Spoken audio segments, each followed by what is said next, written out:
Arakkonam junction இதோடைய history தெரியுமா? Chennai to Arakkonam south இந்தியாவுடைய ஃபர்ஸ்ட் ரயில்வே லைன் அண்ட் இந்தியாவுடைய one of the oldest railway லைனும் கூட.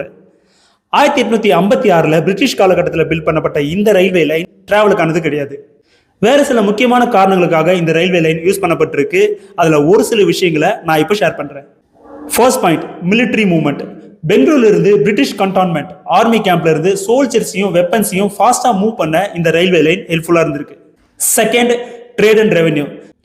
திருப்பதி அப்பவே ஒரு புனித ஸ்தலம் மட்டும் கிடையாது, ஒரு busy market town and agriculture ஏரியாவும் கூட. அங்க உற்பத்தி ஆகிற அரிசி, காட்டன், மசாலா மாதிரியான பொருட்களை சென்னைக்கு மூவ் பண்ண இந்த ரயில்வே லைன் ஹெல்ப்ஃபுல்லா இருந்திருக்கு. Third point, Vellore fort rebellion history. இந்தியாவுடைய முதல் சிப்பாய் கழகம் 1806 வெள்ளூர் ஃபோர்ட்ல தான் நடந்தது. அந்த ஹிஸ்டரி காரணமா அந்த ஏரியாவை கண்ட்ரோல்லயே வச்சுக்க இந்த ரயில்வே லைன் ஹெல்ப்ஃபுல்லா இருந்திருக்கு. இன்னும் நிறைய விஷயங்கள் இருக்கு, but Chennai to Arakkonam railway ஹிஸ்டரியை பத்தி பேச இந்த ஒரு வீடியோ பத்தாது. அதனாலதான் அரக்கோணம் ஒரு சிம்பிள் ஸ்டேஷன் மட்டும் கிடையாது, சவுத் இந்தியன் ரயில்வே ஹிஸ்டரியோடைய ஒரு ஸ்டார்டிங் பாயிண்ட் அப்படின்னு சொல்லலாம். இந்த இன்ஃபர்மேஷன் உங்களுக்கு ஹெல்ப்ஃபுல்லா இருந்திருக்கும் நம்புறேன். இதை பத்தின உங்களுடைய கருத்துக்களை கமெண்ட் செக்ஷன்ல ஷேர் பண்ணுங்க. தேங்க்யூ.